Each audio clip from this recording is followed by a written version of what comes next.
Welcome back. I hope you had a great lunch for the past hour and a half. We are excited to be back for our very much a great afternoon of jam-packed two panels followed by Rear Admiral Berg's remarks. It is my privilege to introduce the moderator of our next panel, Innovation, the Law, and the Role of Lawyers. He is a personal friend of mine and a fellow West Virginia native and mountaineer. Cory Simpson has served on active duty from 2004 to 2006 in the 16 in the Army JAG Corps and currently serves in a reserve capacity. He is the founder and CEO of Grace-Based Strategies, a professional service and strategic advisory firm, a senior advisor to the CSC 2.0, a nonprofit and nonpartisan entity that continues the work of the U.S. Cyber Solarium Commission, and an adjunct professor. Thank you, Cory, and take it here. Thank you, Lori. It's good to be here with everyone. Thank you to Colonel Hayden and the team for having us out. I am lucky to be joined today by two fantastic lawyers, leaders, and folks that I'm lucky enough to call friends. Karen Silverman and Brett Freedman. I'm going to allow each of them to introduce themselves because they know themselves best and the things that they would like to share with you. So Karen, go ahead. Sure. I am, as you said, a lawyer by training, have 3 or more decades, mostly though in corporate practice, so sort of coming from the industry side, at a brief stint in the Department of Justice. Have been in and out, but I was always with a government-facing practice. I left that a couple of years ago to start my firm called the Cantellus Group, and what we do is we advise organizations on how to govern technology that they're bringing into their organizations, kind of across the spectrum, but also in particular how it impacts their organizational governance as well. So governing the technology and the uses of those technologies, plus how you then govern an organization that is ingesting and utilizing these technologies, which are, as we will discuss, changing very quickly. All right, well, thank you. Thank you for having me. Thanks to Cory for including me. Essentially, background, a variety of folks will be very comfortable with the acronyms. So from NSA to NCTC to SSCI and now at DOJ, NSD. That pretty much covers my government service, which is the dominant side of my career. I started out on the Hill and then bounced amongst the different agencies, working on CFIUS as well as 702, which a lot of folks are familiar with as it relates to the surveillance component, and now at the Department of Justice advising Matt Olson as the Assistant Attorney General for NSD. Thank you, Brad, for being here, Karen, for being here. So a little bit of just scene setting up front is innovation, the law, the role of lawyers. 3 big buckets at the tail end of this. We'll leave some time, so about 10 minutes for questions. Please, if there's something that comes up that we didn't address, please raise them then. I would tell you just as a general context, when I sat on the Solarium, so it was 3 years ago we released the report, there were 3 things that we were tasked to do. One, and as an overarching strategic goal, was develop a strategy to defend the United States in cyber and make the policy recommendations to do that thing. Strategic goals specifically were to do 3 things: defend the innovation base of the United States, the political system of the United States, and the defense industrial base. So why those 3 things? Those are what the 3 most important things that they saw to the security of the nation. So as we dove into that, the defense industrial base defined by statute, we understand that well. The other 2, a little bit more nebulous, and we spent a very long time as a commission talking about what is the political system of the United States, what is the innovation base. So understand that that's something that we continue to debate about and think through, even through to today. One thing that I believe we have come to accept as a truth is no matter how we think about those things, there are certain things or certain heuristics that define this new environment that we're in. In the report, there was a 2-page letter on the top that came from the chairman, so Senator King and Representative Gallagher.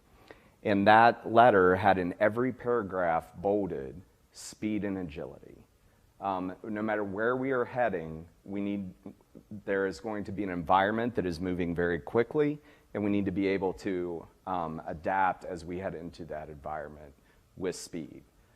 And so, flash forward to the posture statement from General Nakasone just last month, and he said that for operational success in the cyber domain, it demands 3 things: speed, agility, and unity of effort.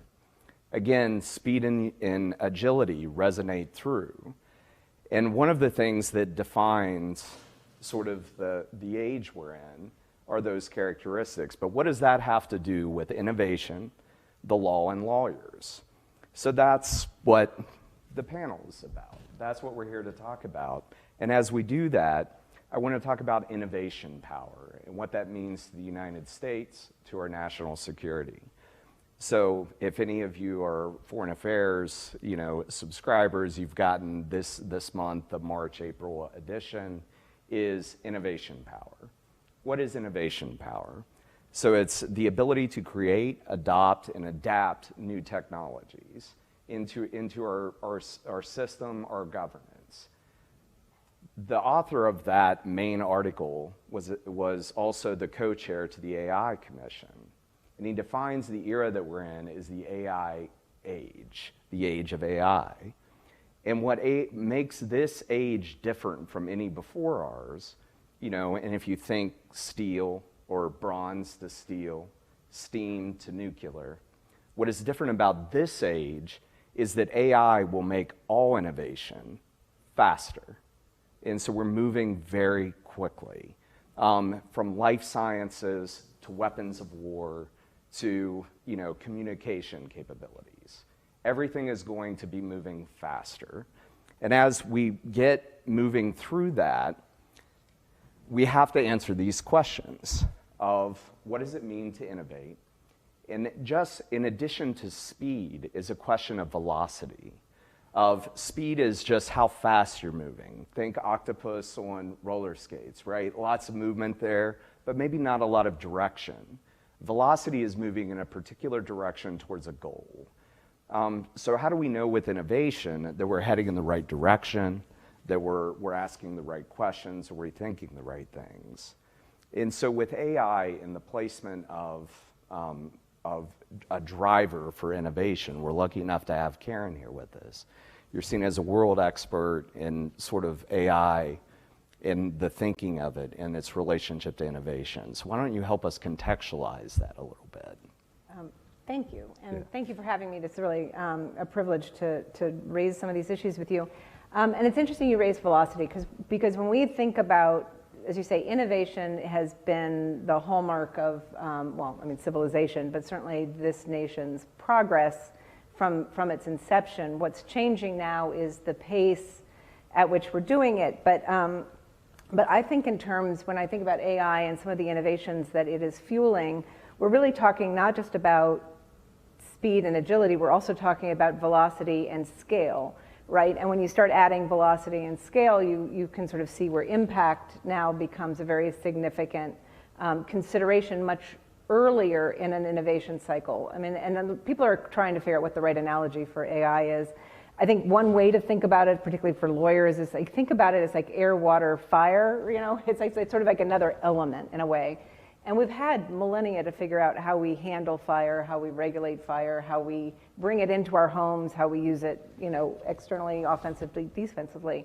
We don't have millennia to figure this out. So part of the issue with this kind of innovation is the amount of kind of forethought and energy that's going to have to go into asking questions and thinking ahead about the sorts of governance tools, controls that will serve us in whatever our stated missions are as we start to use this technology.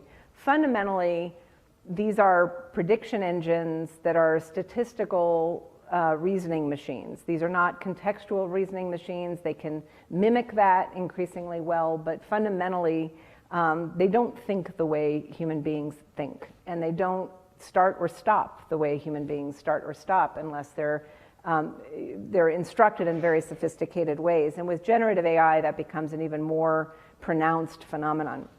The interesting thing about generative AI, I mean, there's a million interesting things about it, but the interesting thing from a lawyer's or sort of, sort of the responsibility cohort perspective is that it puts in the hands of pretty much everyone, well-intentioned and not well-intentioned, an incredible set of skills and power, right? That it's the what it does for most organizations is a little bit like what the like iPhone did, frankly. Is it means that the IT departments no longer have control over the technology that is used in the organization, right? So the gatekeeper functions that we've set up to control how technology is used are falling apart. We'll talk a little bit about quantum. I mean, they're falling apart for a lot of technical advancement reasons, but just even from a access to capabilities perspective, it's really hard now to control how employees in the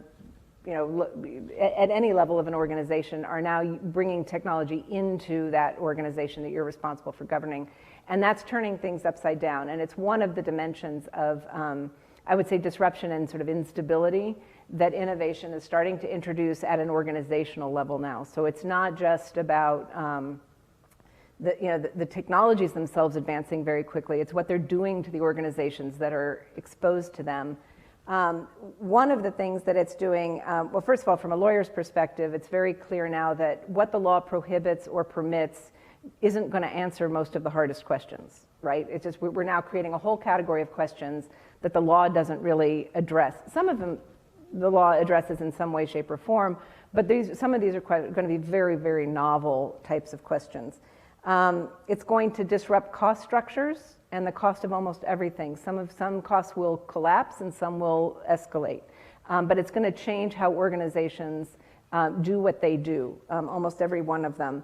It's very hard from an oversight cohort perspective, given these technologies, to set priorities well or to really do risk assessment, because we've been talking a lot, almost exclusively, about cybersecurity here and cyberspace. In a private organization anyway, it does not exist in isolation. You've got data protection issues, you've got privacy issues, you've got AI policy issues, you've got obviously revenue drivers. And so security is a part of that, but the way organizations are structured typically is the issues come up in silos. And so from an oversight cohort perspective, it's really hard to appreciate and set priorities without a lot of extra and sort of new kinds of support. And then finally, what I would say, and it's worth observing just because this is where we end up spending a lot of time, is it's creating a pretty jittery, twitchy workforce and client base or customer base, right? And just that twitchiness creates new kinds of risks and instability that as lawyers we need to be alert to and kind of plan for and I think engage with, because the more we ignore it, kind of the worse it's going to get. So on that cheerful note. Well, that's I think, a very good contextualization of the relationship between innovation and AI. And Brett, you focus a lot now from, in current role, from national security and a career focus on national security. Can you talk a little bit about framing innovation in the context of national security? Yeah, I mean, from my perspective, you've seen an evolution where every discipline, whether you're talking about healthcare, the economy, transportation, forget about just the traditional, military-industrial complex, everything is now seen in a national security perspective, right? Especially from where we sit. But there is no essential daylight between those two, and you can see ways in which, whether you're talking about synthetic biology, whether you're talking about technological innovation in terms of how people could cast votes potentially, if you're talking about, bullet trains or means by which hypersonic craft and speed of travel, there's nothing that is essentially divorced from that optic, from my vantage point. And so I think the real crux, as we're talking about this, is trying to think, at least in the legal side of things, you think of things, you oftentimes look at, well, it depends on the circumstances.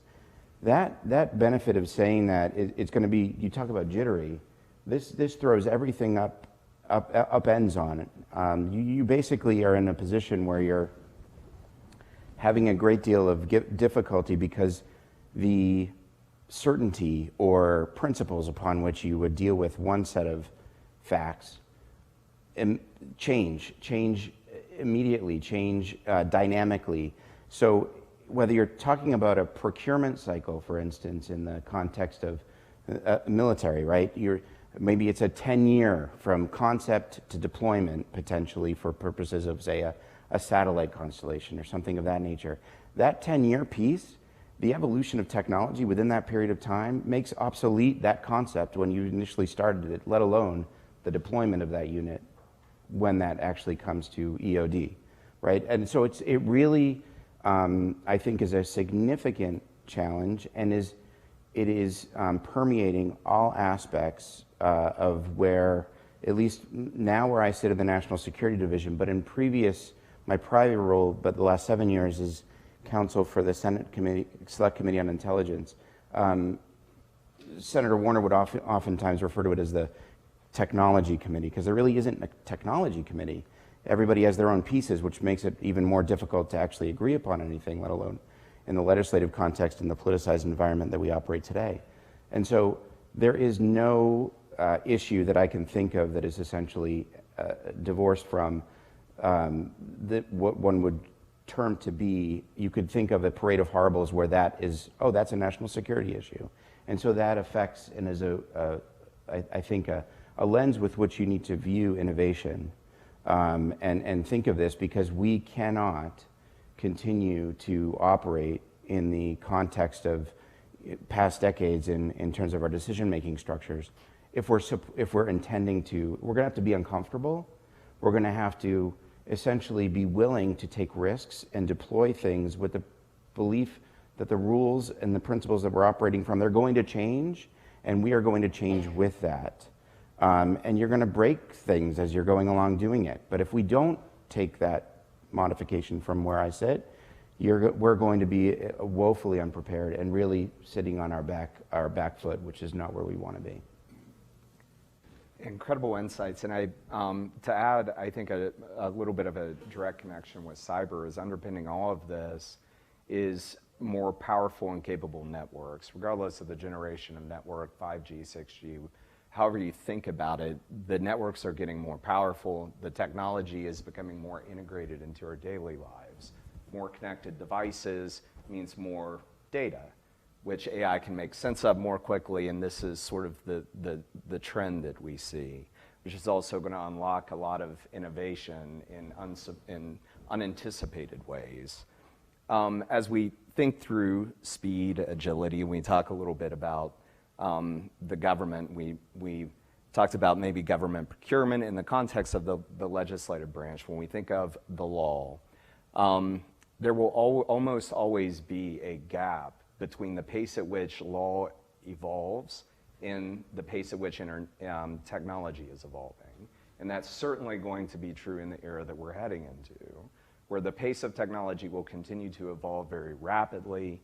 So what does that mean? There will always be a delta between where the law is and where technology is. And in bridging that gap, our legislative body they're wrestling, I think, very hard with that. And I know that's something, Brett, that you've had a great deal of experience, at least within that body, helping. And so could you maybe share a little bit of your thoughts on that in perspective? Pardon me if I break out in hives or start to sweat. But no, I think there's a sincere, regardless of the kind of the sides of issues and the politicization of our system right now, I think there are going to need to be, you constantly have the problem, you try to think of things in a coherent and logical way when things are calm. And then when something hits the fan, whether it's the recent leak, for instance, or something else, then you have the pendulum shift in a particular direction and everybody's attention goes to that. I think that absent kind of an ability for Congress to be able to take a step back amongst a jurisdictional morass of committees that essentially have and make arguments towards, well, that's our issue, this is our issue. And a direct, honestly, a sincere piece of this, if we go back in the world 702, that there are the judiciary committees on the House and on the Senate have the jurisdiction to work through those issues and to address. In every reauthorization of this authority since its inception, who has taken that mantle and put forth the actual legislation that ultimately would pass? And that was the intelligence committees. Partially, and quite frankly, I think there's utility, forget about the classification side, although that is important. Having a closed door ability to have a debate and have a absent, take away the cameras, just simply relate to one another as individuals, leads to a much more clear, concise, and frank discussion where you see a lot more of willingness and ability for people to agree with one another. That immediately once they leave that office and they're out in front of the cameras, you're then immediately put back into the day-to-day kind of run-of-the-mill where they go into their corners.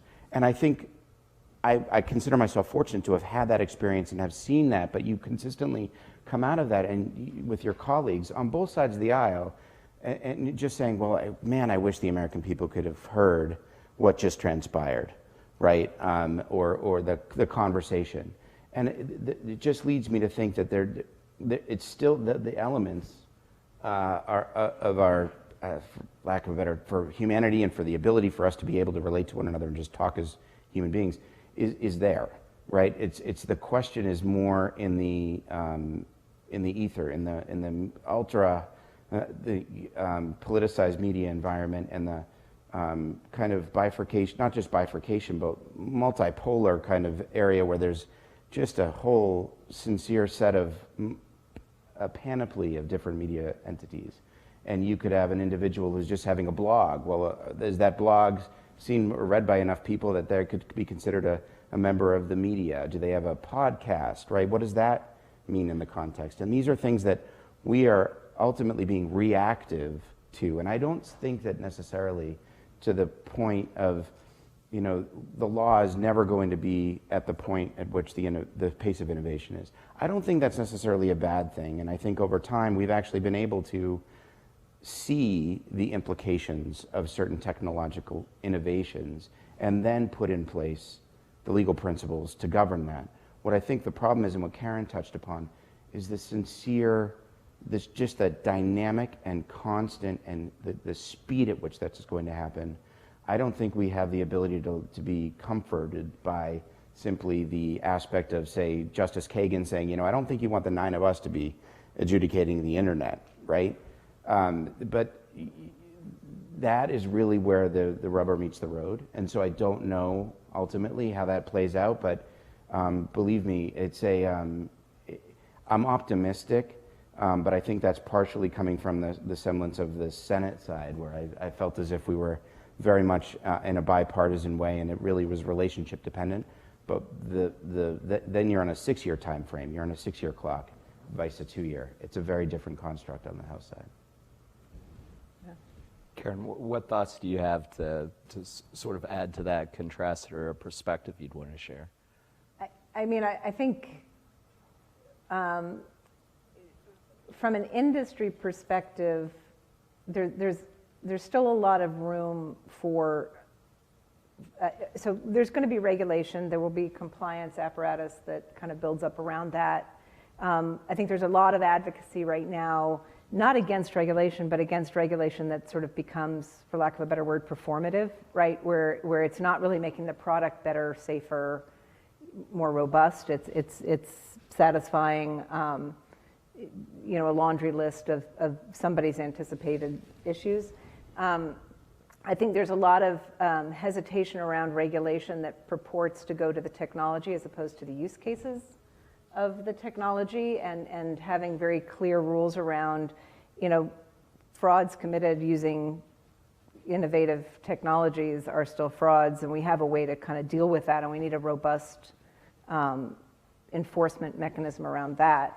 But all of that said, and then one other point, and then all of that said, one other point is that there's I think also a growing understanding that even once we have regulation, it's not going to answer, again, it's just not going to answer most of the hard day-to-day questions in a way that you guys deal with all the time, which is you have the rule as articulated that has a lot of room for interpretation. These rules are going to have words like fairness and trustworthiness and transparency in them, which mean absolutely nothing out of context of what you're doing or what technologies you're using or what impact you anticipate or what you've done to build, the tool in the first place. So there's going to be a lot of room for lawyers and advisors to do the counseling that sort of fills in. It's not just lawyers; it's the whole advisory community. It's like how do we make these rules mean something in the context or with the problem set we're actually staring at, and that is process that is still very nascent, I would say. And then the last thing I was going to say is that for all the anxiety around, can we get a regulation? Will it fit? Will it serve its purpose? It is true that there is still a lot of room for just more thoughtfulness and incentivizing better workflows, right? That we heard earlier today that builds security in by design, builds AI sort of responsibility in by design, builds data protection in by design, and most organizations are not necessarily approaching innovation with that design constraint in place. They'll build it first and then they'll assess it after once we know it works. I think those days, I hope those days are numbered, but I think that's the real transformation we need to make, is that we all understand that this is all part of product quality, as opposed to kind of a bolt-on, fix-it-later kind of approach. So. Incredible insights. And on the timing of the conference with the release of some of the strategy documents, the new cyber strategy, as it talks to rebalancing responsibility through the ecosystem and then realigning market incentives, the two big themes that align the 5 pillars. In both of those, and we heard Steve talk about it in great depth, and Brandon, but I think when you think through this as it relates to this panel, you have innovation, you have the law, and then that sort of interaction, however we fill that delta between wherever our law is, wherever our policy resides, wherever our strategy sits, how is that gap filled? Well, we have to operate, and we will continue to operate, and you're always going to have that voice of somebody trying to do something. In private organizations, it's one set of actors. In military organizations, it may be a different set of actors. Intel organizations, whatever the case may be. You have leaders that need to decide whether or not we're going to, approve those actions. It could go to in a private sector setting, a C-suite board, and they have different cares at each of those levels. The C-suite very different from the board. Maybe an operational level command very different from a strategic level command. And then you have, between that, somebody needing to explain technology. That voice is very important in those rooms when that decision is being made. And then what's probably the last element of who is helping make all of those decisions is lawyers. They're going to be sitting in those boardrooms. They're going to be sitting in the C-suite. They're going to be sitting, hopefully, in your commands from the tactical to the strategic level, and they're helping inform how organizations continue to operate in this delta. And in that, I want to drill down, as the sort of panel suggests, into the role of the attorney. And Karen, I know that's something that you've thought a lot about. And I'm interested to just, if you could maybe share some of your thinking on the role of attorneys in today's environment. Yeah, well, I think we've touched on a lot of it, but there's going to be a role for domain expertise and specialization, but there's also going to be a role for this more kind of trusted advisor, I think, functionality, where we need to be scanning the landscape, and not just issue spotting, but also what I call resource spotting, that a lot of the capability in any organization isn't necessarily where historically we've looked to find it. And so the ability to and just one small example, I had one client who was trying to figure out a complicated, they were trying to bring AI in, a tool to help with some HR functionality, and somebody sort of articulated that they just didn't have any data scientists who understood how this stuff worked. I'm like, you have a whole consumer insights department that's been doing some version of, predictive modeling and analytics for decades, right? And so we went and we rated the consumer insights group for people who had just the capacity to understand what was happening in relation to this tool over on the human resources side. And I think just broadening our view to move more into kind of a solution set mindset, also not to the exclusion of our traditional role, where I think we are, guardrails in some ways, and need to remain and have the kind of authority to remain guardrails, but to also understand the new kinds of problems that our clients are going to have.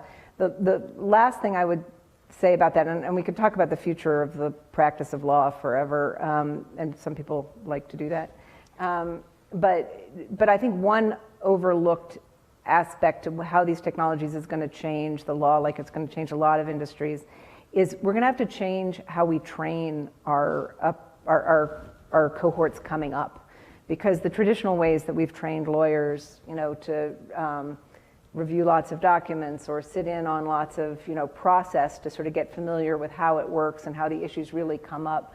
I think a lot of those moments are part of what's going to be displaced by these more advanced technologies, and we're not going to have we're going to have to insert opportunities to ask the questions and to develop capability, because the pressure on time is going to mean that we're not going to, where traditionally we may have taken the time to do that training. My strong suspicion is that that's not going to be a luxury afforded us unless we kind of engineer it in. So just a thought that, looking downfield a bit. No, I think, I think the trusted advisor piece resonates significantly for me, because I mean, though my title has always been either counsel or senior advisor or attorney, especially on the Hill and in most of my experience in at least the positions that I occupied in the executive branch, yes, I was there because I had a JD and the passage of the bar and all those pieces, but it was not, I was a trusted advisor. I was looking at documents, I was reviewing them, I was issue spotting, I was providing a value in that. There was an element of, I guess, increased confidence associated with the fact that I could say, oh, I went to law school, I had the JD, and I had those pieces. That was more a comfort associated with the position that I was occupying, but also the degree to which you had an excuse almost to get involved, particularly on the Hill, in almost any issue, because it was all essentially based upon lawmaking. But how much of what Congress does is lawmaking? Right? These days, it's very little.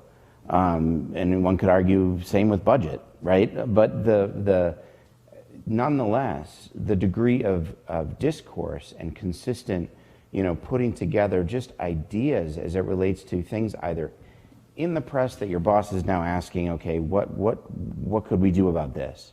And putting forth something that is essentially outside of the box with a degree of kind of coherent and relevant talking points associated with that to make the case for that piece, knowing full well that it's not that idea that's going to lead itself to the president's desk for signature. It's simply the beginning of that process that you're going to have to be comfortable with, and it's going to take a lot of time.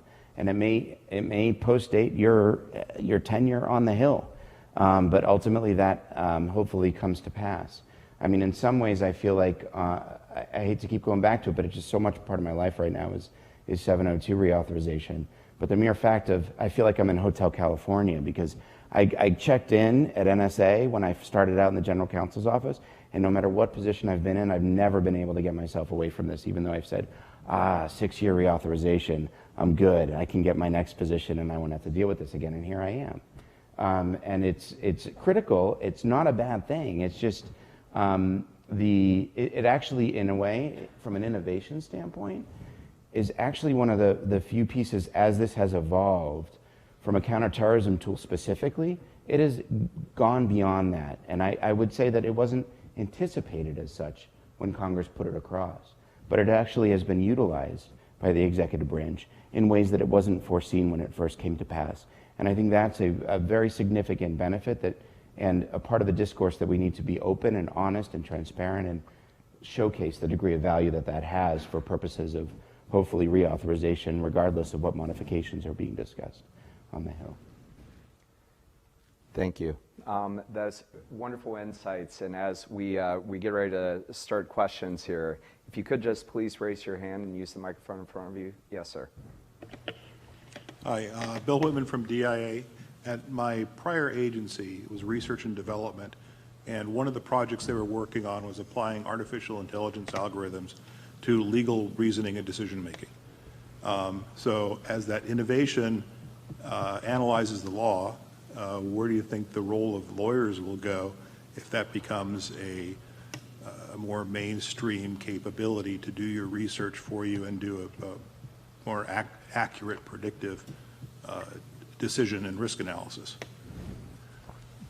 Karen. Yeah, so,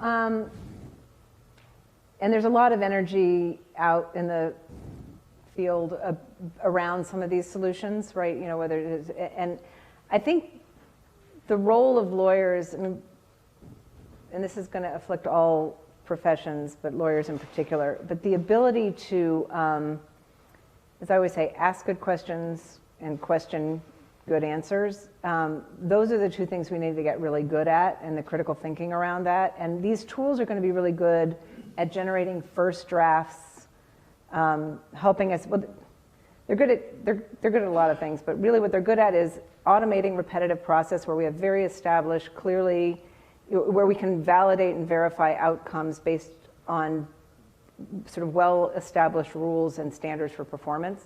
So like RPA, robotics, certain of the chatbots, but where we're automating repetitive process, very good. And some law falls into that category, 100%.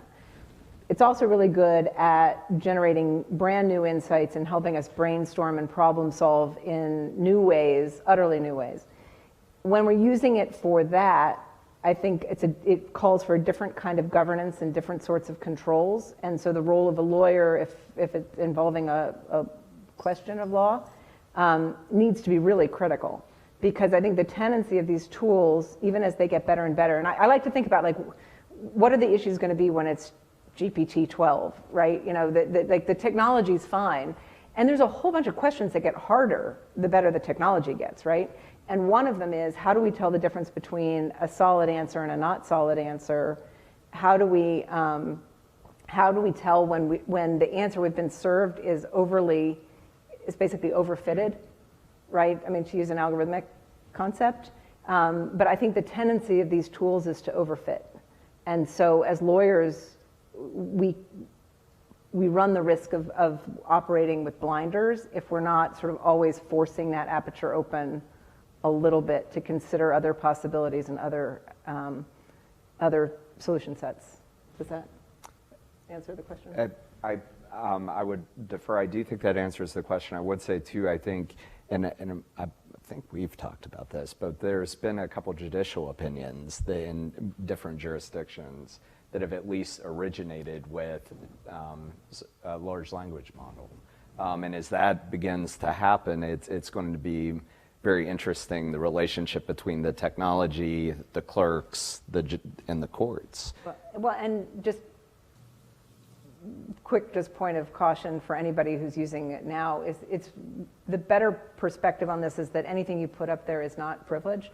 So if it's confidential or if it's attorney-client privilege, it should not go into any of these chat tools that are the generic chat tools. I'm sure you have your own chat tools, but just and this is something that companies are dealing with, you know, up and down with lots of cautionary tales about that. Brett, anything? No, I'm just for the camera. You're good. Comfortable. Any other questions? Sir.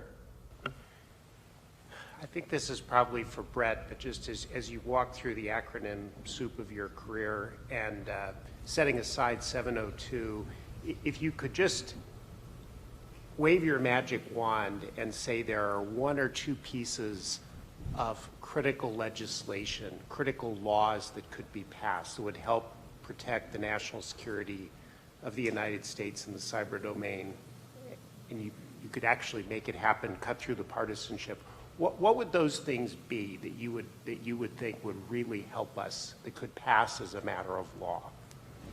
That's a tough one. I think one, and I know tangentially it becomes more of a, it's not directly related necessarily, but I think it provides predictability as a national privacy law. I think that one is just a very significant, very tough nut to crack, and you might get to 50 different models of that before Congress is like, oh, now we got to, right, the business case is going to be, we can't operate, especially when the international context even becomes more fragmented. So that's one piece from a predictability standpoint, and I think I'm not holding out hope that that's going to happen, but I do think that that's a significant issue that needs to be dealt with.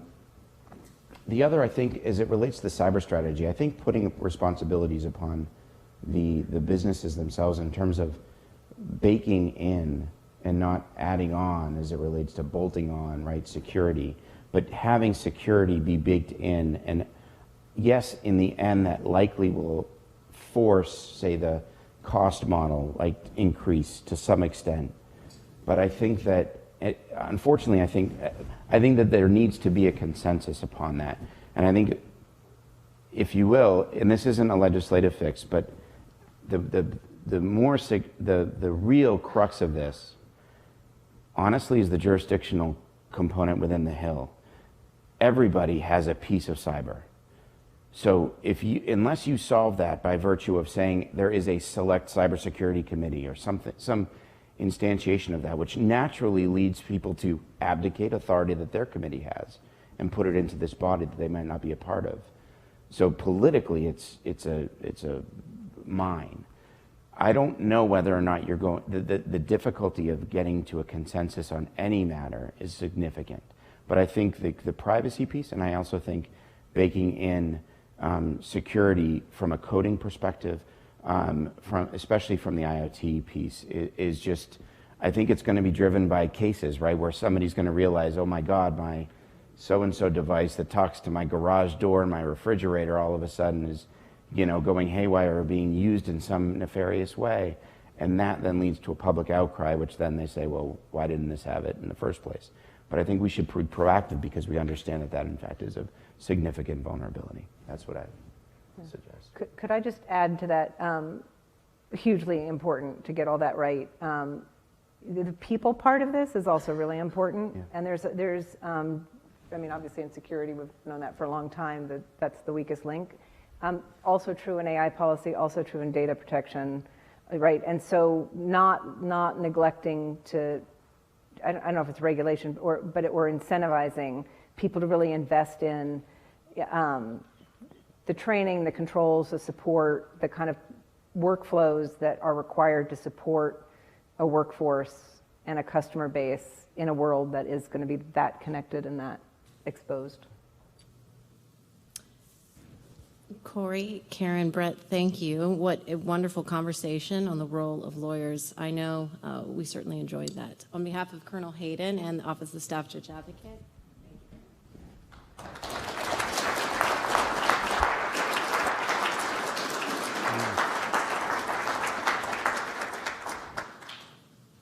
we are on break until 14:30.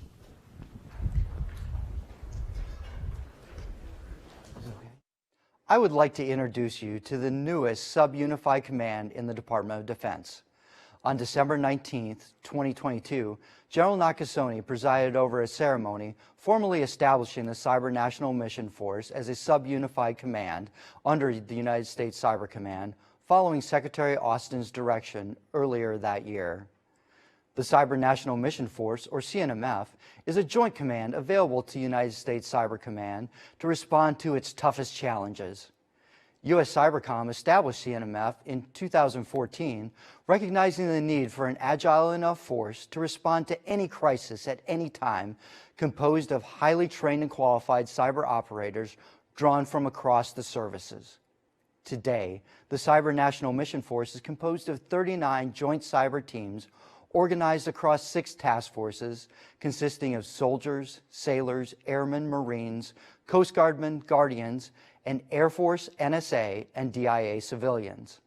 CNMF's mission is to plan, direct, and synchronize full-spectrum cyberspace operations to deter, disrupt, and if necessary, defeat adversary cyber and malign influence actors. The Cyber National Mission Force conducts full-spectrum operations, including offensive, defensive, and information operations. CNMF supports U.S. Cyber Command and national priorities such as election defense, counter-ransomware, global cybersecurity threat hunt operations, and other operations of national importance. CNMF works closely with other partners in the United States government. The Cyber National Mission Force works routinely with the FBI, DHS, NSA, and others to defend the nation. These partnerships are vital to defend the nation. Each agency possesses differing authorities and capabilities. The ability to quickly share information to leverage the appropriate authorities secures the nation and keeps our adversaries off guard, engaging them as far forward in cyberspace as possible. The Cyber National Mission Force is on the cutting edge of legal operations in the cyber domain. Since its inception, CNMF continues to drive the evolution of cyber operations. There has never been a better time to join the CNMF legal team. The elevation of the Cyber National Mission Force to a sub-unified command represents a unique opportunity. With the elevation of the command Judge Advocate became a Staff Judge Advocate. Currently, the Staff Judge Advocate conducts the full range of legal operations, primarily focused on operational law. In the future, the office will assume much of the other legal support currently provided by the U.S. Cyber Command Office of the Staff Judge Advocate. As a plank holder in the CNMF OSJA, you will have an opportunity to advise on unique and novel issues that have a direct impact on national events. There are few other organizations in the government where you will be exposed to the types of issues that we see on a daily basis. Although we primarily advise on operational issues, an attorney with CNMF needs to have a broad understanding across the legal spectrum. Operations do not take place in isolation. Fiscal, contract, administrative, and international law affect military operations. The CNMF needs attorneys that are creative enough to link the various authorities together and present creative solutions to our clients. If you are a motivated attorney that can work independently with little guidance, we would love for you to apply to become a member of the Cyber National Mission Force.